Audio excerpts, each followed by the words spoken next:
Yo, what's up? Welcome to another build guide. First of all, sorry for the late guide because I had some unexpected relatives coming. They came from out of town. Just surprise, here we are, something like that. So I was like extremely busy for the previous 4 or 5 days. So I didn't actually have any time to prepare this guide. So right now the guide and path of building everything is ready. So we are gonna do that in this video. I also, as promised, prepared another Eternal Shroud build, but I am not gonna do a guide for that. The video and path of building is already in my channel. If you need maybe any help with crafting, if you want to try that build, feel free to use my Discord's crafting help, build help channels. Or if you are from Turkey, you can obviously use the Turkish channels. So yeah, so this is Bow, Gaston Crit, Pathfinder, Eternity Shroud, Reap, and Bladefall build guide.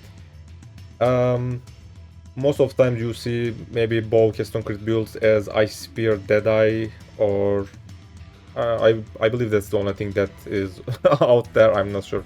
So it's been a long time since I played a Bow Gaston Crit build. It was, I believe, in 3.15. I made a Templar, Inquisitor, Gaston Crit, Reap, Bladefall, the same build, but on a Templar. So the problem with that build is because it was a Templar, he was slow. The DPS is obviously nice, but yeah, so I actually wanted to try this on a Pathfinder because of endless flasks. So I presume that I will have more movement speed, more mobility, no downside on flasks, so maximum DPS at all times. So when I first did that build in 3.15, the DPS was like, for a single Reap, 7.5 million. Obviously 3 Reaps are gonna overlap on the boss, depending on the boss's size, if you are not too close, stuff like that. So more than 20-25 million only Reap cast on grid DPS. There is also Bladefall for a couple of million. I believe they also get overlapped. But right now on this Pathfinder I have 26 million Reap. Multiply that with 3 plus Bladefall, I have, I believe, somewhere between, like, I don't know, 80 million, 100 million DPS, something like that. So way more powerful. Because maybe I am on a Pathfinder, she also has some good scaling with this build. Or maybe I figured out more stuff, I'm not sure.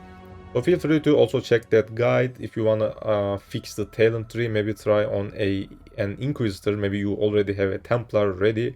So the guide link is gonna be in the description, but again, that is a guide from 3.15 patch, I guess. So let's start with this one. So first of all, this is... So I'm just gonna first explain Eternity Shroud if maybe you are not familiar with the body armor and why builds like this deals ridiculous amount of damage. I'm just gonna explain that first. So let's take a look at Eternity Shroud. Gain 5% elemental damage as extra cast damage per shaper item equipped. Make sure you buy a maximum roll because it actually matters so much. 5% is the thing that you wanna get. Also hits ignore enemy monster cast resistance if all equipped items are shaper items. So we will try to have a full set of items with shaper influence, so that actually works. But even without that, you still have crazy amounts of DPS. You can play the build. Because we actually have some unique items. Maybe you will have struggle crafting or finding those. Maybe you have a lower budget. So yeah, you can actually start without a full set of shaper items. You won't have chaos, ignore enemy resist stuff. So you will maybe lose like a couple of million on a Reap. Maybe, let's say you will lose probably around 20 million total DPS. But again, this build has like 100 million DPS. So you can actually play the build without a full set, alright? So to make this build work, we want all our items shaper base, shaper influenced. So that is the red star, icon on the border. So feel free to craft your own items. You can also make double influence items as long as one is shaper, so that also works. That's a good way to min-max some of your items. Right now there is also Omen of Fortune. That is like the older prophecy, fresh to treasure. So you can actually make a rare item, a white item, whatever, to a unique counterpart. So we will actually use that on our helmet. So yeah, we are gonna take a look at those later on. So it's actually easier to craft and make this build right now in Ancestor League, since they also postponed the next league, you know, maybe like 1 month later. So this is actually a good time to maybe play this build for you, because we will have plenty of time. So the weird thing about this body armor, because it says gain 5% elemental damage as extra cast damage, it doesn't say lightning, cold, fire or whatever. It says elemental damage. So here is the weird thing, this is actually a bug and they cannot fix it until they change the code of how damage conversion works completely. This was actually mentioned by one of the GGG employees in the first Exile Con stream, you know, if you maybe watched that, maybe if you just went to the convention, whatever. So yeah, this is actually a bug and they actually know this, but they cannot fix it because they have to change the entire coding. If they also do that, maybe they have to rework all of the conversion passives on the tree, items, Watcher's Eye, all the unique items, whatever, you know, they don't have time to fix that right now. They actually said that they are gonna fix that in Path of Exile 2. So yeah, we will see about that. So yeah, this is why this body armor actually works more than once if you do conversion. So the best scenario for these kind of builds, you start with a physical skill, convert it to lightning, because that is how the direction goes. The first one is physical, then lightning, then cold, finally fire. So there is not a thing like, you know, fire to light in this game, cold to light, cold to physical, fire to physical. This doesn't exist because that is how they coded conversion in this game. You know, there is only one way forward. So physical to light, I'm using a mastery on my talent tree. So Reap and Bladefall are both physical spells. We are gonna convert these to lightning first. So Watcher's Eye with red conversion, a mastery on talent tree 40%, and finally a glows prefix for the rest of the percent. You know, it can be 25 depending on your Watcher's Eye roll. Alright, it is also, yeah, there's also a gem physical to lightning. If you struggle getting a Watcher's Eye like my Watcher's Eye, because probably it's gonna be hard to find after this video is out, because I am actually using a double Watcher's Eye to min-max the build. So feel free to use a physical to lightning support gem on your main setup that actually converts 50% and also grants a good amount of extra damage.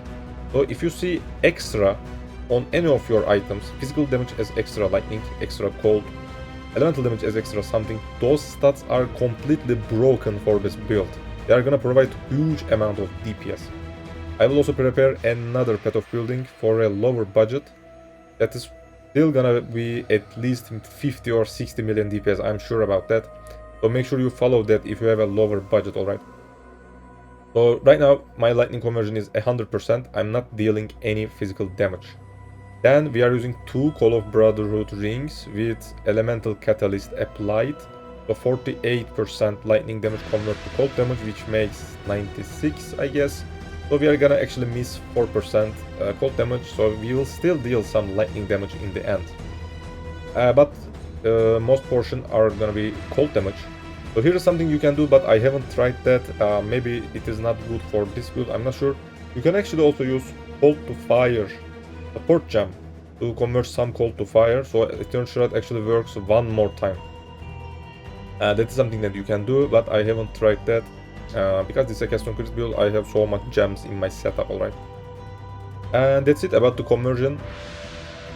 So again, just check my Path of Building. I will have different budgets for this kind of stuff, because conversion what makes this build expensive. Because also Call of Brotherhood rings needs to be Shaper item, Shaper Influence to min-max. It's actually hard to do, and there are not much results on the market. If like 5 of you guys, viewers, decided to make this build, you cannot find any rings right now on the market. There are not 10 results right now. So you may wanna try your own RNG, use Mythic Orbs or Omen of Fortune or maybe Orb of Chance. It is actually a little hard to get Call of Brotherhood rings, because there is also a shit Barrack ring with a common drop rate. You will most of the time get that ring instead. So that's why you can actually follow the cheaper Path of Building. Without Shaper influenced Brotherhood rings, my Reap still deals around 21 million damage per Reap.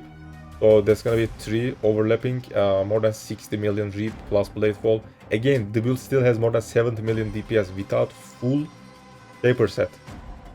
So you actually do not need Shaper Influence to Call of Brotherhood to start playing the build, alright? So that wraps up all the conversion, why this build deals so much damage, explained Eternal Shroud, bugged mechanic, all of that. So let's just explain all of the items, how to craft them. And that's gonna be it about the guide. First of all, bow. There are like three good bases for this kind of custom crit builds: bomb bow, ivory bow, and spine bow. Spine bow requires huge amounts of dex.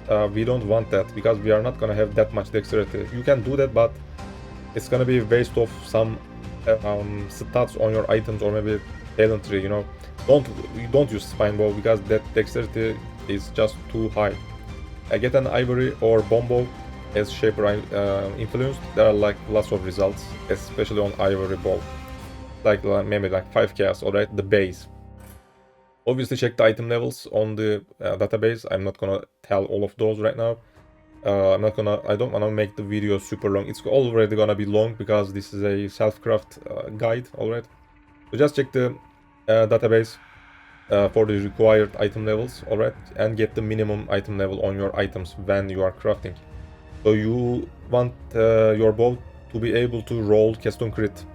Level doesn't matter, it obviously provides a little bit more DPS, but 18 level is also fine. Then you want to use Essence of Woe. That actually puts spell damage on your bow. So just spam Essence of Woe until you get Keystone Crit. After that, just stop and just check what you got, alright? If the bow is super shit, if the suffixes and prefixes are completely full, maybe use Annulment Orbs. If you accidentally delayed spell damage or Keystone Crit, start over. Eventually you want to have to min-max at least an open prefix, because you wanna use Exalt Slam on that by using cannot roll attack modifiers craft. That actually blocks every modifier, attack-based modifiers on the prefix, and once you use Exalt Storm, you will have a chance to get physical damage as extra cold damage, which is just broken for this build, huge amounts of DPS. Plus 1 gems, that is also super nice. There is also damage penetrates elemental resistances.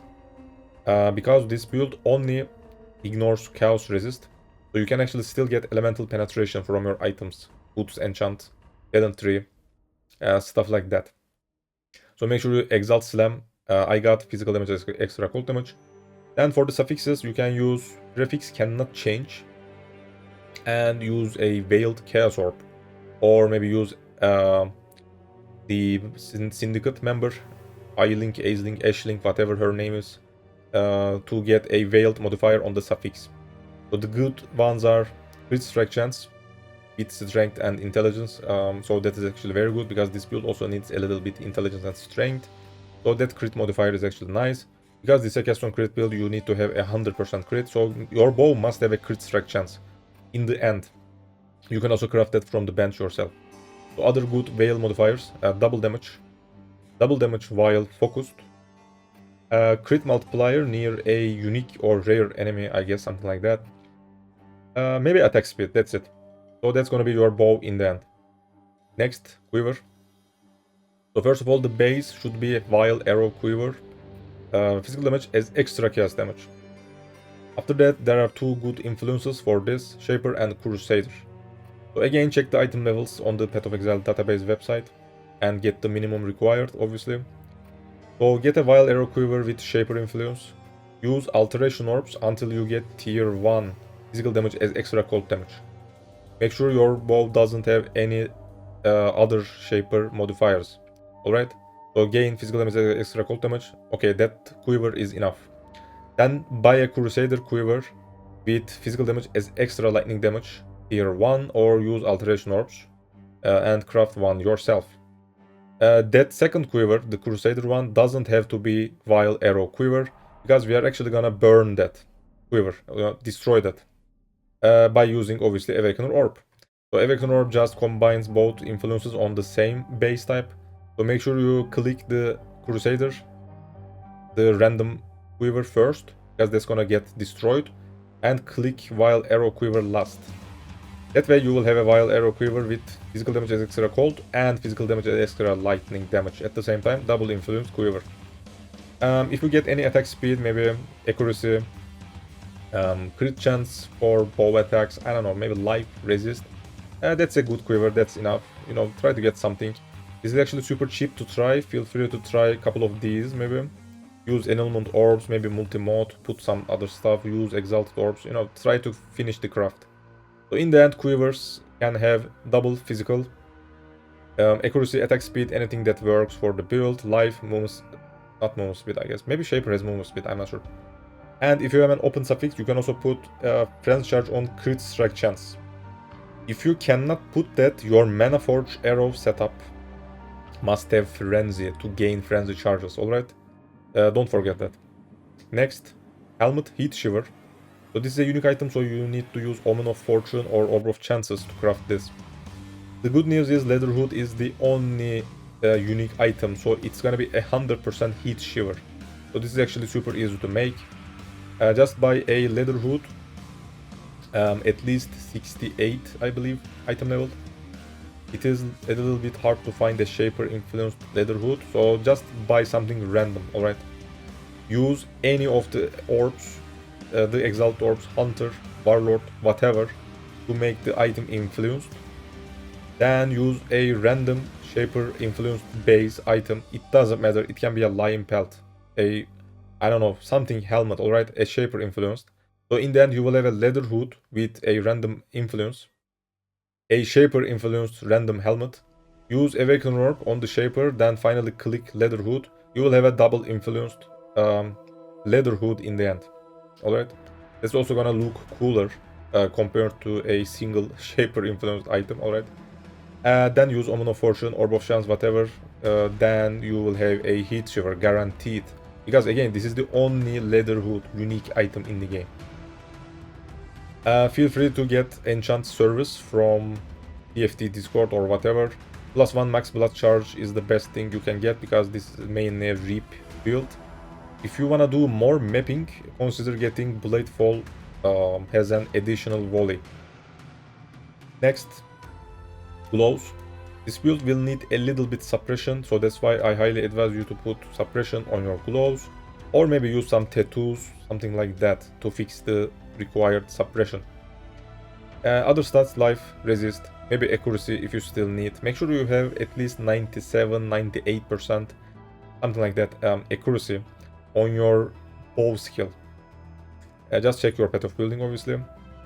So yeah, good stats are something like that. Again, suppress, life, resist, accuracy if you still need, maybe dexterity if you need. I highly suggest you to craft your own gloves. Use maybe dexterity essence or a resistance essence until you get a good suppression and maybe life, alright? That's it. Your gloves needs to have open prefix because we also need to put physical damage convert to lightning to complete the conversion. Next item, boots.